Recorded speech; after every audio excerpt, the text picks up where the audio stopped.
cyber world, it is your girl, the one, the only Ash Said It. AshSaidIt.com, AshSaidIt.com, babies. This is the Ash Said It Daily Podcast Show. You know we put all the positive energy out into the universe because, you know, we're pushing goodness. We're pushing for greatness, and we're pushing for your best life. So today I have a treat. I have an exclusive treat for you guys. I've got a young lady that is a certified life coach, a best-selling author, a blogger, a speaker, and a wonderful sister in Christ. I want y'all to welcome to the show, Shonda Brown White. How are you, Shonda? Hello, I'm great. How are you?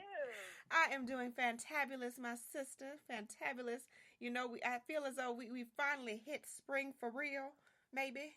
Yes, finally. We made it.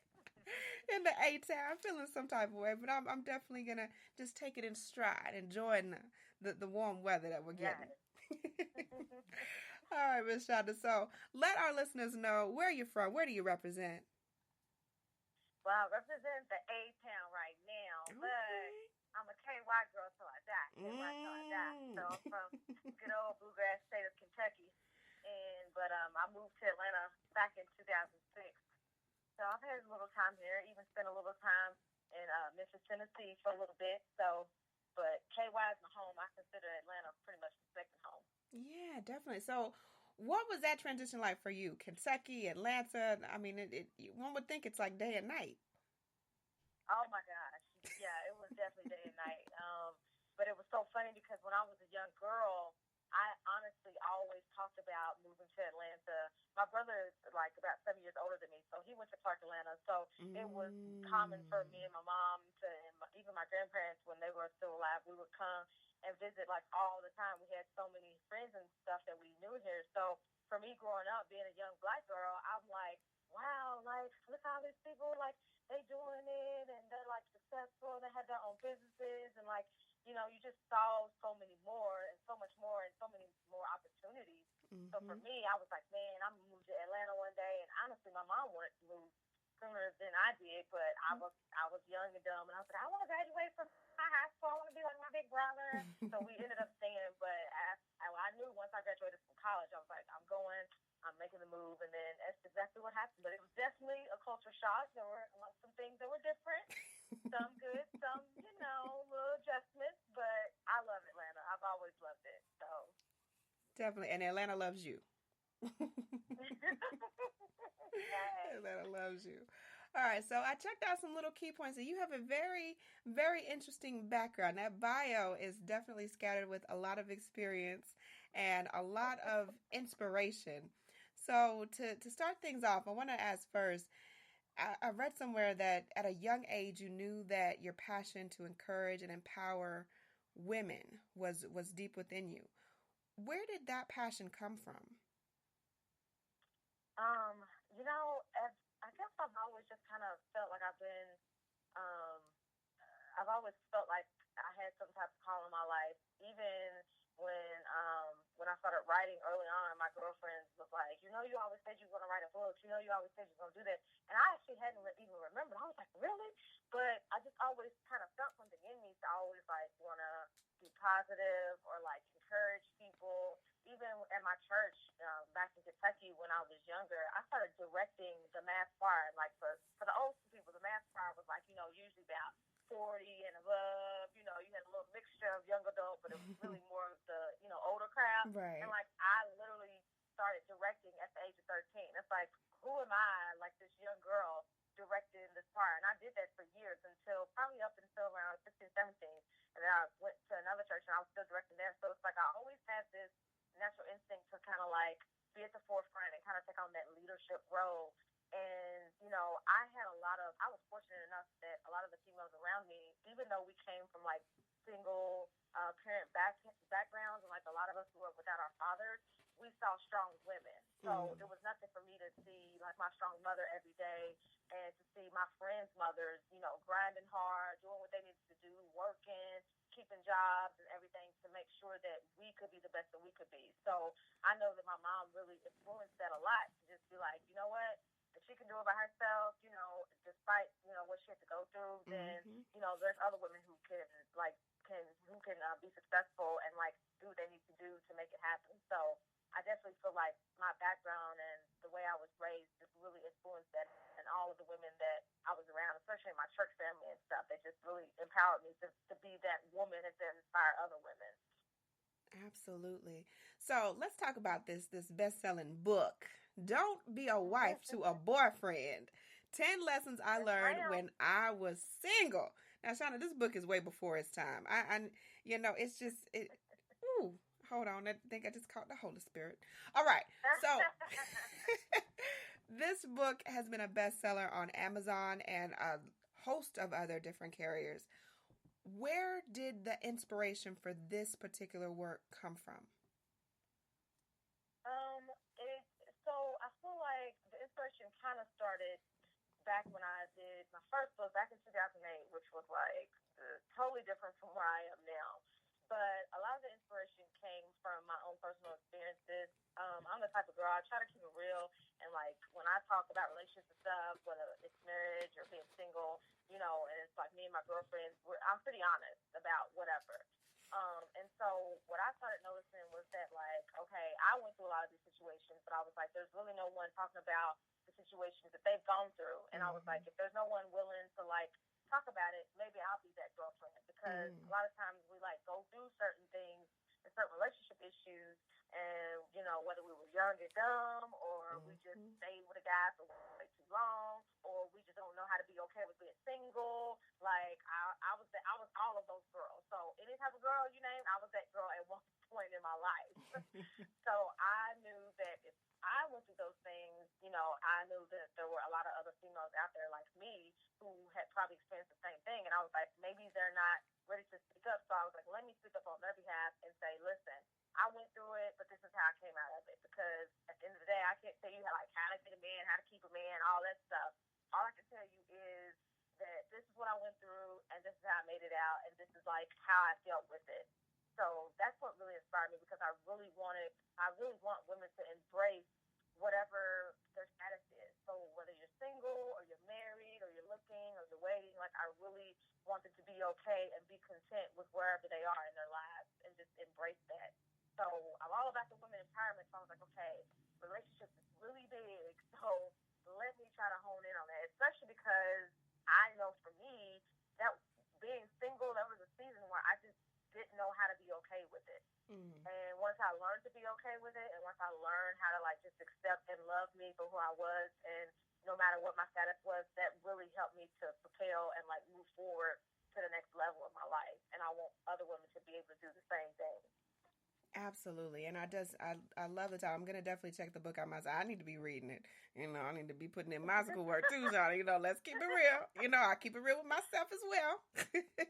Yes. But I do a lot of brunches and a lot of social gatherings with a lot of other entrepreneurial females that are single or dating or whatever the case is. And one of the main things that always comes up, and it still blows my mind, these are educated women. These are women that have been building their empire from the ground up. And some of them are so content and okay with having a piece of a man. And I just never get that, Shonda. I just don't understand. These are educated, beautiful women that are okay with being the Thursday girl. I'm like, but why we gotta be the third? Why you just can't be the one girl and be content with that? Because I know that the ratio, especially in Atlanta, is crazy. I know you've probably been out of the dating field for a minute, and it's just, but the ratio is stupid crazy. So there's so many women to one man and all these different things. But I just really want our women, our beautiful women that's out there, to embrace their beauty and hold on to being that successful person and waiting. That's a big portion of that. So how do you feel about this ratio and this ideal of being the side piece essentially, or being okay with having a portion of a man? Yeah, that's something that I talk about in my book in terms of, not being okay with being number one, but like be okay with being the only one. Like you Right. shouldn't be, 1 out of 10 on the list. Mm-mm. And but I do have a soft I'm married, because everybody's like, "What are the married books?" And I'm like, "They're coming." But at the same time, I do understand from a certain extent, like it's hard out here. I'll be real, it's Yeah. hard. And I think it's on both sides. It's not, you can't. I don't think you can ever blame one side. They say, well, the Right. women need to do this or the men need to do it. I think everyone plays a role, Mm. but I do understand how, and that's because I was there in that moment where you feel like, cause there's pressure in society, like we were talking about earlier in terms of, when you're single, people are asking you, well, when you gonna find somebody, when you gonna get somebody, and then when you get somebody, well, when y'all get married, when y'all gonna, make it official, and then when you get married, it's like, when you gonna have a baby, and then you have the first baby, when you gonna have the second baby, and the baby ain't even 3 months yet, and it's like society sometimes puts so much pressure on you to be married by a certain age, to have children, and it's like so much has changed now, and people are waiting longer. People, quite honestly, there aren't as many men, thanks to incarceration and just all types of unfortunate things that all factor into why the pool is so low for some of the women. But at the same time, we can't get so caught up in like, you have to be married or you have to, I'm like, what if God doesn't have that in his plan for you? What if God, I'm trying to have a baby, but I'm like, what if God is saying that, a child's not going to be a part of my life, then I have to accept that and move forward. And that's what we can't do. We can't just stick and stay in that same place and become so desperate that we're willing to sleep with anybody, or that we're willing to especially sleep with someone else's man. Because, and one thing I always like to say, you can't be out here acting like a side piece of praying for your husband. Like, that just don't make sense. Like, you can't be praying that you want to be a good wife, but you acting like a side piece. Like, if you're not willing to respect the union and the marriage between two people, why would you think anybody's going to respect your marriage when it comes to your time, if your time ever happens? So it's like, what do you do in the meantime? In the meantime, you focus on your focus, you focus on your grind, and you focus on what it is that God is calling you to do, because a lot of people are missing their call and the purpose because they are so tied up in, I need to have a baby by this time, and I want to have, a husband by this time. And it's like, whoa, whoa, whoa. But what if that ain't God's plan right now? And you've totally missed it trying to force and manufacture the life that you think you're supposed to have versus what God wants you to have. Absolutely. I totally agree with you. And it's like you said, it's about timing and waiting. Like you said, what God has for you is for you. Nobody can take it. No one can change it. And you have to really be grounded in what it is that you're doing and the type of energy that you're putting out there. Because like you said, on both sides of the fence, guys and girls, guys know when a female is, how can I put it? Um, when a female is putting to, ladies, yeah, ladies. yeah, and they know how to feed onto that. Like, a friend of mine was sharing with me, a female, she met a guy offline, and within a week, dude moved in with her, and I'm like, are you serious? Like, you don't know if he a serial killer. You don't know if he's stealing stuff on the. You don't know what's going on, and it's just that they're just so like just I don't want to say desperate, but they're just so open and so wanting that connection with someone that they're just gonna force it. And one thing that I've come to the realization of actually just seeing through life's experiences and living a lot is you can't force somebody to love you. You're not gonna. It's not gonna happen. It has to happen organically. It has to just be something that it gradually grows and comes on its own. You can't sit out there and say, "Oh, that's gonna be my husband. This is what we're gonna do, and this is how it's gonna." You better wait your turn. You go right, exactly. And a lot of times, and that's one of the things that I realized. And one of my first chapters, I go really, really deep, and I share an experience that I had when I was a really young girl.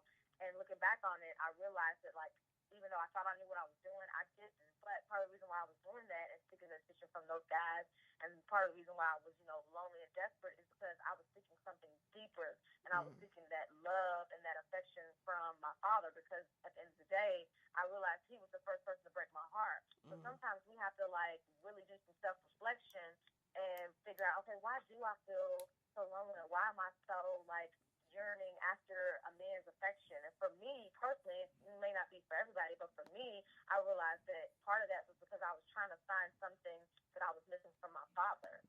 But at the end of the day, like you were saying, you can't make a man love you. You can't force it. I tell girls all the time, if a man wants to be with you, he'll be with you. You ain't got to beg or plead or force him. He's just gonna do it.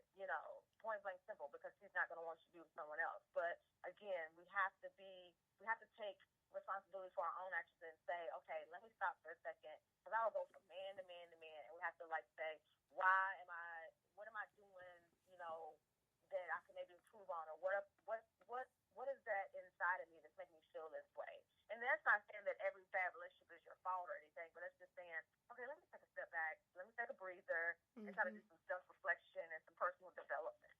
Mm, absolutely. So, how much of, the females that are out there they're playing wife to boyfriend, how much of that do you feel is maybe a lack of confidence? I think it's the lack of confidence. I think it's a combination of things. It's it's lack of confidence, which I talk about in our book, in terms of how, you have to accept self-love from yourself before you accept from someone else, and being content with who you are versus thinking that you're going to get that in a man. Um, and then I think it's also the desperation that we talked about earlier, Yeah. because I mean, when you're in a place like Atlanta, you're pretty much like, listen, it's either him or the next guy. And Mm-hmm. I've even heard some of my friends say, like, I would rather just keep stick and stay with this one that I know and that I'm familiar with than to just start all over. And that just really comes from a place of fear of Yeah. feeling like, well, if I let him go, I'm not going to get, no one else is going to come around, or I'm never going to get married. I might as well just stay with him. And it's like, well, no, you don't have to just settle. Yeah. Like, I mean, I would rather be alone and good all by myself than to be with someone who's going to take advantage of me. But I just think that a lot of that whole wifey stuff is just a combination of different things, because everybody has different experiences. But those are pretty much the top reasons I've seen, and I know it because I get emails and messages every single day. Definitely, definitely. All right, Sada. So, what would be your words of encouragement? Some of these single women are out there and they are playing the wife role for these boyfriends. What what advice would you offer to these women as far as claiming their future for themselves? Exactly that. Like you said, Mm. claim your future for yourself, and really figure out. I just had a young lady ask me today. She's like, "How do I move on?"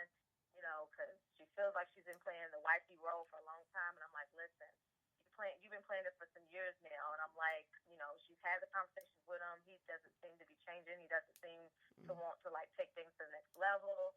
And I'm like, you're making it really, really easy for him. Like, you're making it so easy. I'm like, why would he take things to Mm. the next level when you've done absolutely everything? She even told me, she's like, I really think I'm doing more than most average wives do. And she was naming off stuff, and I was like, girl, Wow. I don't even know if I be Okay. doing some of that. You know what I mean?